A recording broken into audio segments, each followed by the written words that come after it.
wabarakatuh. Perkenalkan, nama saya Nabila Rahmata Ijora dari kelas 1B. NIM saya 20 30 10 56. Saya perwakilan dari kelompok 3 akan mempresentasikan hasil wawancara yang telah kami lakukan dengan toko Indonesia Bakery.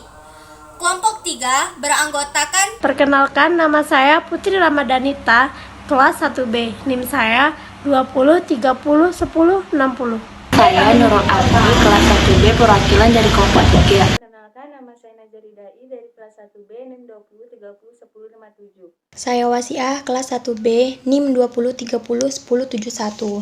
Saya Miaulia. Nama saya Lutfini Hayati, kelas 1B, NIM 20 30 10 53. Saya Iti Ambarwati. Nama saya Nur Hafizah dari kelas 1B dengan NIM 20 30 10 58. Roti tergolong dalam produk substitusi dari makanan utama yang merupakan salah satu produk penting bagi kehidupan konsumen. Saat ini, pasar Indonesia memiliki potensi yang besar bagi para pelaku bisnis. Karena walaupun roti bukan merupakan makanan pokok, permintaan akan roti terus meningkat, yaitu sekitar 10-15% per tahunnya. Peningkatan permintaan roti ini diikuti dengan semakin berkembangnya industri, seperti roti kue kering, roti bakar, dan sejenisnya. Seiring dengan berkembangnya roti industri di Indonesia, maka semakin banyak pula persaingan dalam bisnis roti, sehingga kompetensi di pasar ini pun semakin ketat. Dari poin-poin yang telah Putri sampaikan tadi, maka kami lebih memilih untuk mencari sebuah usaha yang memproduksi roti. Kami memilih toko roti Indonesia Bakery dikarenakan mayoritas kelompok 3 tinggal tidak jauh dari toko roti Indonesia Bakery. Kami melakukan wawancara di toko cabang Indonesia Bakery yang terletak di Jalan Melur, nomor 19D, Senapelan, Pekanbaru, Riau. Toko roti Indonesia Bakery di Pekanbaru ini sudah berdiri sejak 12 tahun yang lalu. Toko Indonesia Bakery beroperasi mulai pukul 9:15 sampai dengan jam 8 malam. Selain menyediakan berbagai jenis roti, Indonesia Bakery juga menerima pesanan catering dan juga menjual air mineral. Alat dan bahan dalam pembuatan roti di perusahaan Indonesia Bakery. Yang pertama ada alat-alat, yaitu menggunakan freezer, mixer sporal, open gas, open panggang, wrapper untuk mengembangkan roti. Yang kedua ada bahan-bahan. Yang pertama menggunakan tepung terigu, ragi, brand impor per, gula, garam, susu, telur, dan mentega. Jenis dan bentuk usaha. Jenis usaha toko roti Indonesia Bakery adalah jenis usaha manufaktur. Sedangkan bentuk usaha dari toko roti Indonesia Bakery ialah usaha perseorangan. Surat perizinan. Hasil wawancara penulis dengan owner Indonesia Bakery ialah bahwa toko ini telah memiliki izin usaha. Price atau harga. Harga rata-rata roti dibanderol mulai dari Rp6.000 sampai dengan Rp18.000. Promosi, distribusi, dan proses produksi. Selama toko ini berjalan, sudah banyak berbagai macam cara yang dilakukan owner dan karyawan untuk mempromosikan atau mengenalkan produk roti ini kepada masyarakat luas, khalayak ramai atau publik. Mulai dari promosi melalui sosial media, iklan di website, dan lain-lain. Namun sayangnya, hal tersebut tidak berjalan dengan lancar, sehingga akhirnya owner menghentikan melakukan cara promosi seperti itu.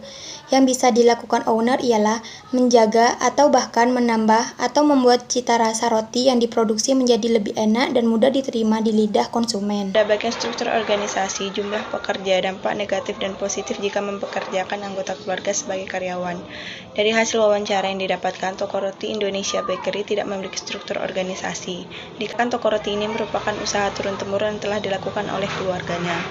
Jumlah karyawan bekerja di toko roti ini adalah sebanyak 16 orang, yang mana anggota bagiannya di luar dari keluarga. Menurut owner, ada dampak negatif yang ditimbulkan jika mempekerjakan anggota keluarga sebagai karyawan. Di antaranya menimbulkan sifat emosional dan egois jika terjadi perbedaan pendapat dan di dalam keluarga akan terjadi perselisihan. Adapun dampak positif mempekerjakan anggota keluarga sebagai karyawan adalah dapat meningkatkan kepercayaan kepada anggota keluarga dan dapat menjadi generasi penerus usaha. Cara menghadapi krisis bahan baku dalam proses produksi.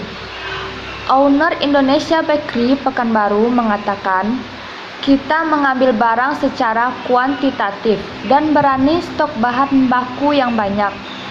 Untuk stok bahan baku sendiri, selalu kita siapkan untuk 1 bulan ke depan, begitu juga seterusnya.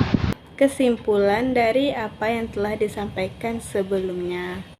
Kesimpulannya yaitu adalah kita sudah mengetahui bahwa usaha Indonesian Bakery ini adalah usaha yang dijalankan secara turun-temurun dari keluarga sebelumnya hingga sampai saat ini. Alasan mereka membuat produk roti tersebut dikarenakan roti sudah menjadi salah satu kebutuhan masyarakat dan roti juga bisa menggantikan nasi sebagai bahan sumber karbohidrat yang kita butuhkan. Alasan lainnya dikarenakan bahan untuk membuat produk roti ini cukup mudah untuk didapatkan seperti telur, mentega, susu, garam, dan lain-lain. Indonesian Bakery juga sudah mendapat perizinan untuk membuka usaha tersebut. Dengan didirikannya usaha ini juga dapat membuka lapangan pekerjaan bagi anggota keluarga maupun masyarakat sekitar. Di sini saya akan menambahkan kesimpulan atau melanjutkan kesimpulan dari pengelolaan usaha Indonesian Bakery. Apapun usaha yang akan didirikan harus memperhatikan segala macam pandangan atau peluang yang ada. Maka dengan adanya makalah ini, semoga dapat memberikan sedikit pandangan bahwa peluang usaha roti ini sangat menjanjikan. Namun harus disertai dengan kemampuan membaca peluang yang baik dan pengelolaan yang baik. Sekian, wassalamualaikum warahmatullahi wabarakatuh.